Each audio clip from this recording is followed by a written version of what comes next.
Hi everybody, JJ with Experiences with My Dog, and today we're going to be taking a look at these treats right here in front of us. These are brand new series of treats from a company called Wild Earth, and their big focus is essentially being a disruptive company at bringing about a more sustainable and clean protein-oriented type of dog treat to the market. And how are they achieving that? Well, they're not using animal-based protein, and they're not using the traditional plant-based proteins that we see in many other types of dog treats. Instead, they're actually utilizing something called Koji. So let's actually find out a bit more about what Koji is and how these dog treats are different than a lot of the other dog treats that are on the market. So let's go ahead and get into these dog treats specifically. We've got three different recipes, or essentially three different ingredient mixes, but they're all essentially going to look the same. They're all going to look like these little squares right here, and they're just going to have a little bit of variation in the color. And the color is of course going to be due to the different ingredient composition. But on face value, these are going to pretty much look like any other type of dog biscuit or cookie that you would normally give to your dog in terms of a treat, trainer, reward, whatever it might be. But of course, it's what's on the inside that's different. So for those of you who've never heard the word Koji before, don't worry about it. Essentially what it is it's a fungus or fungi, but it is a specific strain that's been developed literally over thousands of years, and it's very commonly used actually in Asian and Japanese culture for a wide number of different things in the food industry. So everything from wine production to soy production, to different types of fermentation processes. And it's something that is very well studied, and it has a lot of production history behind it in terms of it already being utilized for human grade consumption. And what they went ahead and looked and realized is that it has very little resources in terms of the amount of water, of course land, all these different factors that you have to kind of evaluate, but also because it can be carefully grown and sustained within a laboratory-based environment. You can be very critical and consistent with the quality and the specific strains that you want to be able to produce. And so this allows you to have a protein source that you can introduce into your ingredient mix that you can feel very confident in terms of its quality and consistency, right? Without all the other challenges you would have with traditional, let's say, animal-based proteins, where there's a lot more problems there. The other key benefits that you have there is that it's also very nutritionally dense. One, on the protein levels, it has very solid protein levels that are going to be much higher than what you would have with, let's say, traditional with a lot of plant-based proteins. But even more importantly is that it's what's called an amino acid complete type of ingredient. And what I mean by that is that dogs essentially need 20 total amino acids. 10 of them they can produce by themselves as long as they're getting a good quality diet. And these are the building blocks of everything that really kind of makes your dog live and makes them run and makes them do everything they need to do to be able to exist in a healthy fashion. But there's another set of 10 amino acids that they can't produce, and they have to get those through other types of foods. And so the great thing is Koji offers all other of those 10 amino acids. So it really becomes a great foundation to be able to go ahead and have these other ingredients come into play and work off of that baseline. It is also extremely what you would say digestible. So when the actual dog consumes this and breaks it down, it has a very high percentage. It's what's referred to as bioavailable.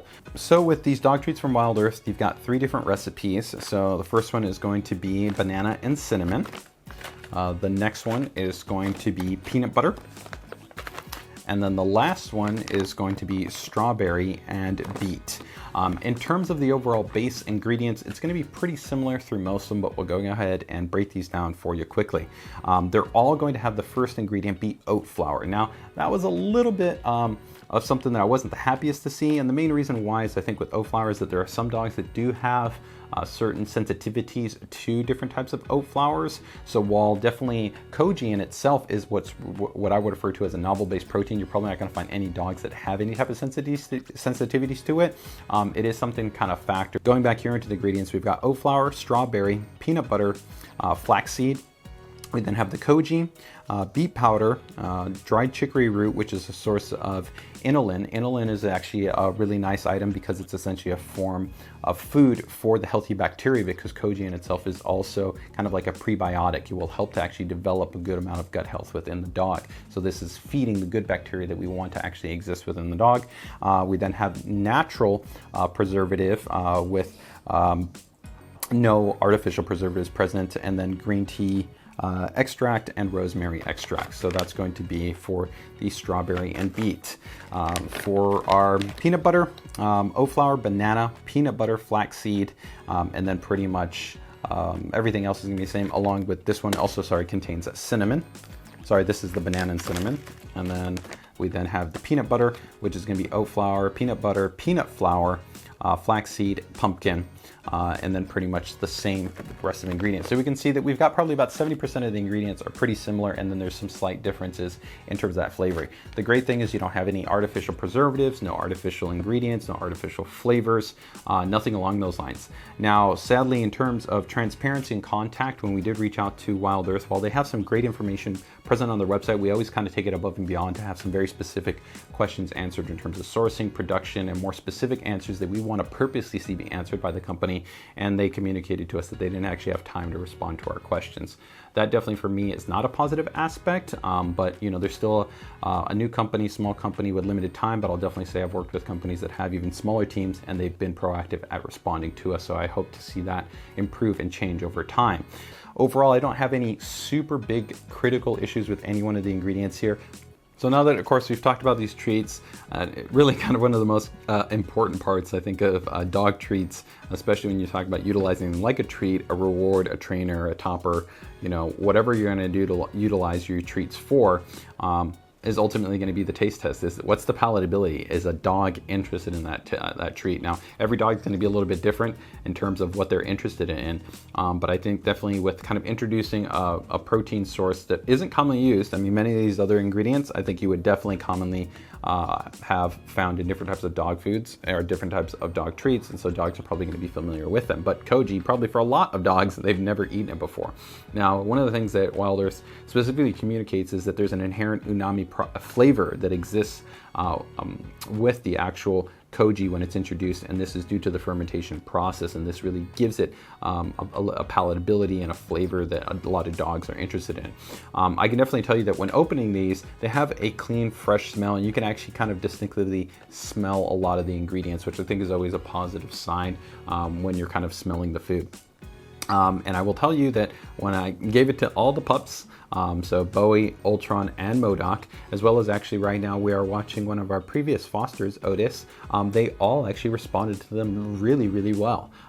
Ultron was really super engaged in these. I mean, he was drooling, he was going up and down, he was pawing at me. He really, really wanted these. Modoc definitely was interested in them. Bowie was interested in, so I never had anybody kind of marginally take one a little bit and kind of spit it back out or drop it or anything like that. Ultron is definitely probably the pickiest of all three of our dogs in terms of sometimes, you know, he'll kind of, if he doesn't really want something, he'll just kind of outright eject it. And he's also a little bit more sensitive sometimes because he's a bit more of a reactive dog. In some situations, if something isn't really kind of appetizing to him, he'll immediately reject it and he just won't even be interested in it. But pretty much every time I've offered it to him, he's been super interested in wanting to take it. So I think for me, that's a big plus in terms of really talking about whether or not a dog is going to be interested in these. When you talk about kind of the usability to kind of complement also the taste test, these do kind of break apart fairly easily. So, you know, we'll go ahead and give you the measurements in terms of what their overall kind of diameters are, you know, but it's approximately about the size of a quarter. And they break, I'd say, fairly easily. In most situations, you can definitely break one in half, no problem. So you can have at least a minimum of 2 pieces. And I think it is fairly easy to break these into about 3 or 4 pieces. But once you break it after 2, it's gonna maybe start to get a little bit crumbly. And so it's just kind of something you wanna keep in mind that, you know, little things might fall on the floor, things along those lines. So I think 2 pieces are definitely no problem for sure if you kind of wanna maximize the value of them as well.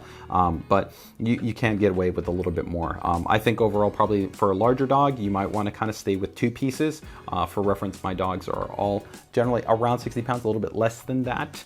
So this is probably what I would be giving them, but I've also trained them to even be comfortable that if I broke these into, like I said, 3 or 4 pieces, they would still take these.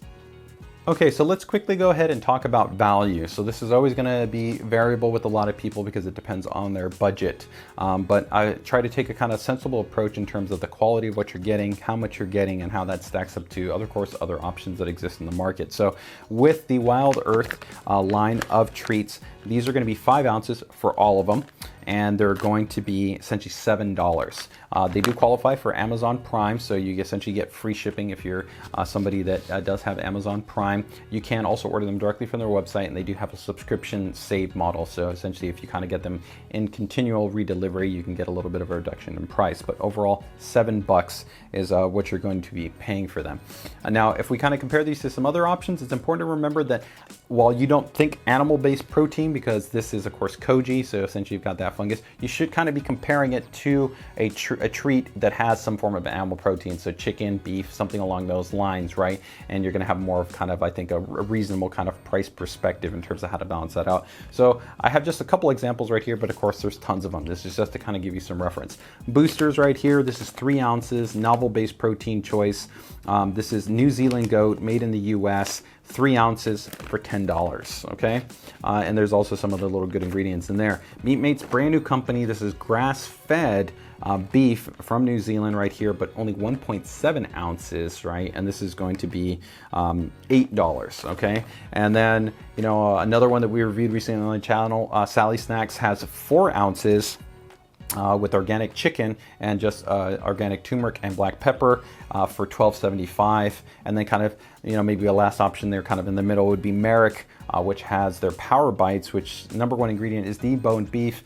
Then there's potatoes, but again, you have to, you know, consider, I guess, sourcing and other things, although I think Merrick is a respectable and proven company in terms of generally their quality, at 6 ounces for $6. But overall, I think the value holds up well for the quality of the ingredients that you're getting and the overall kind of protein composition that Koji offers, along with its amino acid essentially composition and the antioxidants that you're also getting with the rest of the ingredients. Okay, so closing thoughts.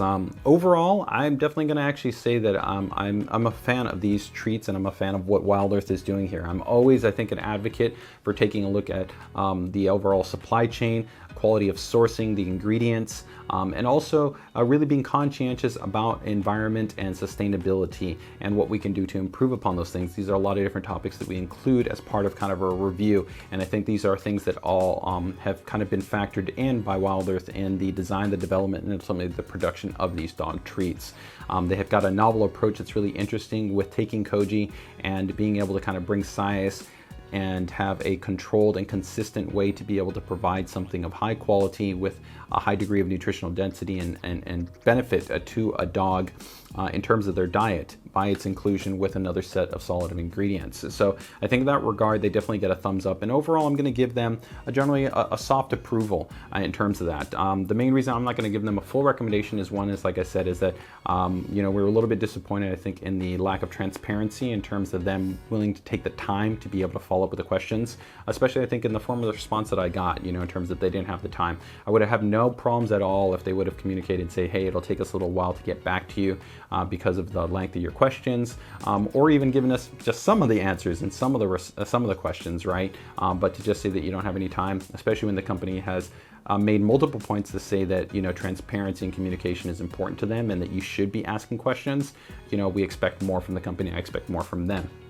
I think the pricing is pretty solid. I would love to say that I think for the price, even if it was a little bit more, if they really were committed to talking about, I think, sustainability and really clean-based sourcing, make the commitment and go with, you know, certified non-GMO and organic-based ingredients that can clearly be validated and labeled as such on this. And I think that would take it to the next level because you already have that with the Koji. So why not complete that? Especially, I think, for more critical types of ingredients, such as, let's say, strawberries that are included in this. And I would also maybe consider making that shift over from flaxseed to maybe chia seed as an alternate. But all the way around, you know, I think if you're looking for a great new dog treat to be able to introduce into your dog's diet, if you want to have something different, you want to have something that is palatable, reasonable on cost, I definitely would say check out these dog treats from Wild Earth. So as always, I hope you guys enjoyed this video. Hopefully you found the content interesting and useful. If you've got any questions, comments, concerns, feedback, whatever it might be, feel free to go ahead and drop that in the comment section down there below. While you're down there, also please go ahead and share this video out. Let your other friends know about the experiences of my dog YouTube channel and this review. We've just recently hit 90 subscribers, and that's thanks to you guys. So thank you guys so much. If you guys can hit that like button, share, make sure to subscribe. All those things are appreciated and helps to make sure that we can keep bringing great content here to the channel. So with that, thank you, take care, take it easy, enjoy the rest of your day, and don't forget to spay and neuter your dogs.